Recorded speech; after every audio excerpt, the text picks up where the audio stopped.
Bonjour et bienvenue à l'édition de ce jour. Nous allons nous entretenir sur le thème « Ne crains rien car je suis avec toi ».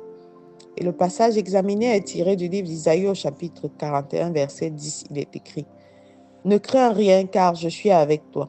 Ne promène pas des regards inquiets car je suis ton Dieu. Je te fortifie, je viens à ton secours, je te soutiens de ma droite triomphante. » La crainte est une expression universelle qui surgit selon les saisons, selon les circonstances, selon les afflictions que nous subissons à un moment particulier. Cette expression revient plus de 300 fois dans la parole, preuve que le Seigneur connaît la fragilité humaine et qu'il y répond par sa présence. Le contexte historique est celui d'un peuple exilé qui vit dans la peur et qui vit dans l'insécurité. Ça peut être le même contexte appliqué à l'une ou l'autre situation que nous traversons chacun dans son domaine. L'incertitude par rapport à certains résultats, l'attente par rapport à un dossier d'immigration, l'incertitude par rapport à l'issue de cette procédure d'immigration, l'incertitude par rapport à ce mariage, c'est ce désir d'enfanter, ce travail, ce ministère, cette maladie, par rapport à plein de choses. Mais ne crains rien, le Seigneur nous le dit, car je suis avec toi. La présence de Dieu ne nous garantit pas l'absence de combat. Le changement de circonstance vient parce que nous avons besoin d'aller selon les saisons d'une dimension à une autre. Ce changement peut donner lieu à des agitations, à du stress, à des confusions, même à des oppressions. Mais ce par quoi nous devons passer ne doit pas nous éloigner de notre communion avec Dieu et devrait davantage nous affermir. Parce qu'il nous dit, ne promène pas des regards inquiets, car je suis ton Dieu. Cette crainte a l'habitude de nous amener dans des postures où nous sentons menacés par des hommes, par des chiffres, par des délais, par des scénarios catastrophes, parce que nous nous sommes fixés des objectifs et ces objectifs ne sont pas accomplis à temps. Je nous rappelle ici son autorité, il est suprême. Il est le Dieu omnipotent, omniscient. Il connaît tout. Il connaît même les épreuves et il connaît que ces épreuves ne vont pas t'emporter parce qu'il te fortifie. Il te fortifie et il te donne l'équipement nécessaire pour que tu puisses être endurant, tu puisses être patient, courageux et persévérant. Pour qu'en aucun moment, les gens puissent savoir quelles sont les épreuves par lesquelles tu passes. Bien-aimé, ça c'est l'expression du courage. Avancer malgré la crainte, car le courage n'est pas l'absence de peur, mais l'obéissance malgré elle. C'est toi qui pourras témoigner et dire, est-ce que tu sais qu'à telle période j'ai traversé ci? Et tout le monde sera surpris autour de toi parce que personne n'aura ressenti ou tu n'auras laissé ressentir aucune dépression, aucune sensation de sombrer. Tu n'auras manifesté rien d'autre que la joie, la paix. Et c'est ce que Dieu veut. Dieu bénit un cœur joyeux. Il te fortifie. Je viens à ton secours. Le Seigneur ne promet pas l'absence de combat pour ses enfants, non. Mais il prévoit certains combats pour ses plus vaillants héros.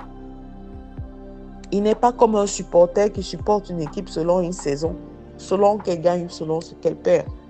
Il est fidèle dans toutes ses voies. Il est l'entraîneur et le coach suprême qui reste avec nous, quelle que soit la dureté de notre cœur.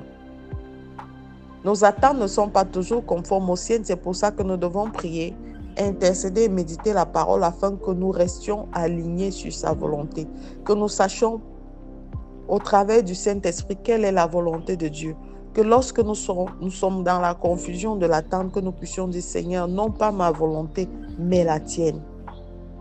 Je te soutiens par ma droite triomphante. Ce qui symbolise, je te soutiens par la puissance et l'autorité que j'ai sur toi, l'autorité que je veux que tu aies. Ce n'est pas évident toujours de marcher avec la force. Des fois, nous nous effondrons. Des fois, nous avons une main hésitante. Mais la main victorieuse et protectrice du Seigneur vient toujours nous conforter dans cette posture que nous ne sommes pas seuls. Tu n'es pas seul. Tu n'as jamais été seul. Il est là avec toi. Les choses qui ont été planifiées pour te détruire devraient être ou ont été ces choses-là qui t'ont amené à ce niveau de résilience aujourd'hui, qui t'ont amené à ce niveau de hauteur, qui t'ont amené à cette personne que tu es aujourd'hui. Si tu as développé ce caractère inébranlable face à certaines situations, c'est parce que Dieu t'a soutenu par sa droite triomphante. Alors, comment faire pour appliquer ces choses à nos vies de tous les jours? Il faut pouvoir identifier ces peurs, ne pas les nier. Ne pas les nier et ne pas les laisser gouverner. Les identifier afin de déclarer que délai, retard, je n'ai plus peur de toi parce que le Seigneur est toujours à l'heure dans ma vie. Déplacer ses regards vers le Seigneur, c'est-à-dire se déplacer son champ de vision des problèmes vers des solutions. Rester fixé sur le problème n'arrangera pas la solution, mais fixons nos regards sur Jésus qui est le rémunérateur de ceux qui le cherchent. S'appuyer sur des promesses du royaume et non sur nos émotions. Que dit la parole par rapport à ma vie? Que dit la parole? Que devrais-je attendre du royaume des cieux à expérimenter sur cette terre? Alors, de cette manière, tu comprendras que le Seigneur a toujours été présent, qu'il est fidèle, il est puissant, il est victorieux. Et là où Dieu est, la peur n'a pas lieu d'être. Je te recommande de faire cette prière. Père éternel, je déclare victorieusement aujourd'hui que je ne crains rien parce que tu es avec moi. Je dépose à tes pieds tout mon fardeau car tu as dit dans ta parole que ton joug est léger. Je dépose à tes pieds tous mes questionnements parce que seul je ne peux y répondre. Je dépose à tes pieds toutes mes inquiétudes parce que tu es le Dieu qui répond. Je bénis ton nom, Seigneur, et je prie que par l'autorité de Jésus-Christ, je sois affermi et fortifié tous les jours pour avancer dans ta gloire et pour pouvoir être digne d'hériter de ton royaume dans ce monde. Au nom de Jésus-Christ, nous avons prié. Amen, amen, amen.